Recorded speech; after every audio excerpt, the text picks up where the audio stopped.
Now on to Japanese laceleaf maples. Japanese gardeners call it shell pruning. Here's an example of grounds that contains a cane grower, a tree lichen, a mound. The mounding habit shrub is on the left. It's some kind of variegated euonymus. The tree lichen is the Japanese laceleaf maple in the center, and the cane grower is the shrub on the right. It's a Oregon grape sheared into the shape of a freezer. And what we did was we cut down the Oregon grape and radically renovated it, started it again to have it be more of the vertical element it was meant to be. And then we spent probably, there were 2 or 3 of us.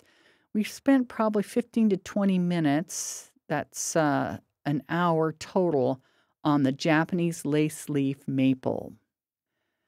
And this is what it looks like after it has been pruned. It had the beautiful branch structure in there all the time. It was just waiting to be revealed by a knowledgeable gardener. Let's see the before again. Back to 40. Here it is. It's mainly a problem of dead leaves and dead wood stuffing it up. And back to 41. This is the finished product. Please note that it is not bare on top. We didn't octopus prune it. There's like a shell of little branches all along the outside and top of this little weeping tree. Also, there are many branches inside. It neither has it been stripped out to little puffs at the ends. The main thing we do is we take out the dead wood. That's dead stubs, dead leaves, and we also do what's called thumb pruning. Dead stubs from where you didn't cut to correctly the last time you were in there. Dead leaves. Actually, every Japanese maple will just be stuffed with dead leaves in the spring, actually from midwinter to spring. And your job is to get in there and just gently rake it out with your hands. Sort of like being the goddess Flora, you're doing her hair by raking it out gently with your fingers. Japanese maples are very brittle, and you have to be careful when you're inside that you don't inadvertently snap out good branches. New people are used to pushing branches around like they would in their forsythias or their rhododendrons, and you can't do that in a Japanese maple. Please touch lightly and carefully. We'll show some thumb pruning next. You'll notice a branch, the only one in focus, that has a gray center limb, and that is the deadwood. Deadwood is gray in color, and all of a sudden it turns to the green side branches. It pretty much says, prune me out here. Deadwood is gray. It's easy to spot, and it's very brittle. Sometimes you can even use your thumbs and fingers to prune it out. This is what I mean by thumb pruning. And Japanese maples are so brittle that you can even do dead wooding with your fingers, although sometimes you need to go back in with your hand pruners and take out whatever stubs may be left. When you're thinning a Japanese maple, you should be able to run your hands along the branch, and maybe you feel bumps, which are collars, but you don't feel anything sharp. That would be a stub. A lot of times, your pruning books say to take out the crossing, rubbing, wrong way branches. And if you do that with a Japanese laceleaf maple, sometimes you've destroyed its natural beauty.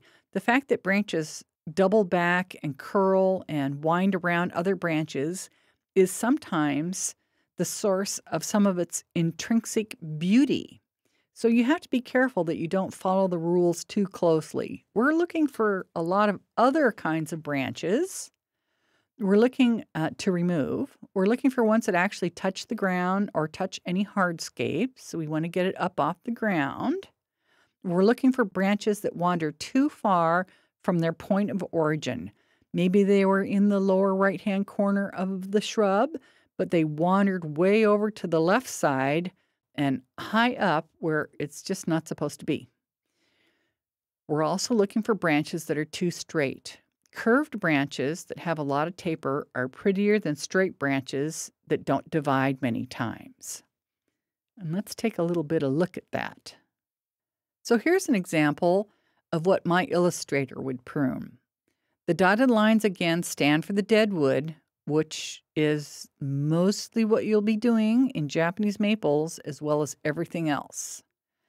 Also, there's a limb that's indicated by being blacked out that's touching the ground on the lower left-hand side. You follow it up to an upper out-facing branch. See the hash mark? And you cut it off there. That gets it up off of the ground. You're always looking for a small side branch that sort of leaps out from the center, headed out. And you use this cut a lot in Japanese laceleaf maple pruning. You'll also notice up top there's one branch that's really straight. It's been blackened out to show you that we're going to cut it off. It's straight. It crosses and rubs. It doesn't have any taper, and it doesn't have any side branches except way at the very end. This is also a good candidate for removal. And finally, we're going to separate the layers. This is an important part of Japanese laceleaf maple pruning, as well as all the weeping trees and shrubs will benefit from this separating of layers. You would use this system on weeping birches, camperdown elms, weeping cherries, and any number of other weeping plants. Here's an example of the Japanese laceleaf maple.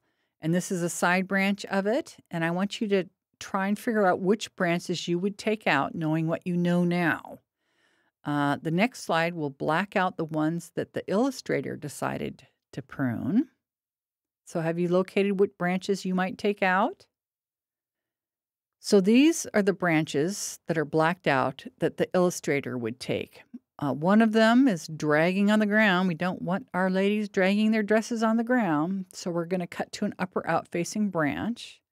There's another one that's also touching the ground, and it's crossing between two layers, the upper layer and the lower layer.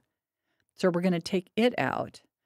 And then on the upper left, we're going to take out this little guy that is also between two layers. This is the finished product. It's been opened up and the layers have been separated. You do this all over the laceleaf maple, and I should mention that the hardest part is pruning the very top. You crawl in and out and walk around frequently to ask yourself if you are finished on one side and need to go thin on the other side now. And when you kind of work in a spiral from the bottom up and the inside out, and then the very hardest part is the top, where you don't want to strip it out. Like I said, you don't want any octopus pruning. There needs to be a thin veil of leaves on the upper portion of the little mounding tree. But you also want to get kind of a little see-through there. So it is the most difficult part, and frequently I will prune it from the outside until I can see what's called the bones of the tree through the veil of smaller twigs. When to prune. People are always asking me when to prune, and I say when the shears are sharp. In actuality, we spend a fair amount of time pruning in the summer so that we can see through to the bones of the tree, and you can also prune in the dead of winter. This is what it looks like. It's a nice place to spend a sunny summer day. You crawl in on your back, sort of like a car mechanic, and very carefully start thinning out and thinning up. Don't scare anybody. Don't break any limbs. I do avoid heavy thinning if it's like 90 degrees and the shrub is in the full sun, because I don't want to cause any sun scald. But when it's the 70s or the laceleaf maple is under the shade of some tall trees, you can thin as much as you like. Well, within reason. This is what a Japanese maple looks like if it is unpruned in the summer, and there's nothing wrong with it. It's just a nice little purple thing. Here's one that's been thinned out though, and this can take anywhere up to upwards of 4 hours to do on a large Japanese maple. And notice you can catch little glimpses of the structure of the tree, and light kind of winks through it, and it's reminiscent of lace.